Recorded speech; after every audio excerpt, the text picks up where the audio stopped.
La société d'exploitation du Trans-Gabonais Setrag vient de se doter d'une trentaine de nouvelles citernes pour le transport des produits pétroliers vers l'intérieur du pays. Nos reporters Tassiana Minko et Victor Mundunga étaient à leur lieu de stockage à l'atelier de révision et réparation du matériel remorqué de la Setrag. Reportage.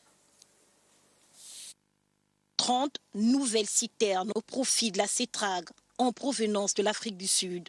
Objectif, augmenter la capacité de transport de carburant vers le sud-est du pays. Nous avons acquis 30 conteneurs.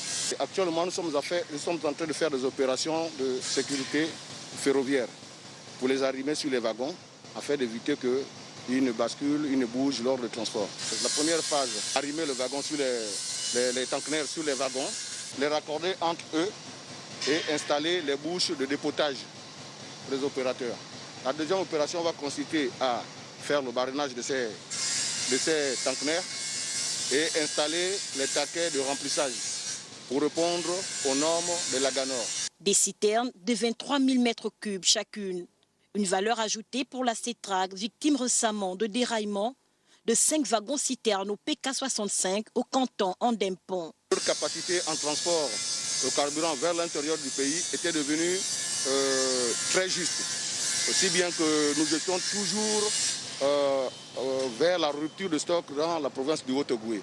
Et suite aux accidents que nous avions eus, nous avons perdu certaines citernes pour augmenter notre capacité de transfert. Le besoin s'est ressenti d'acheter de nouveaux conteneurs. Précisons que 3 wagons, donc 6 citernes, du nouvel équipement ont déjà effectué le premier voyage test il y a quelques jours. La Setrag continue de ce pas à marquer son engagement dans sa mission de courroie de liaison entre Libreville et le sud-est du pays en matière de transport d'hydrocarbures.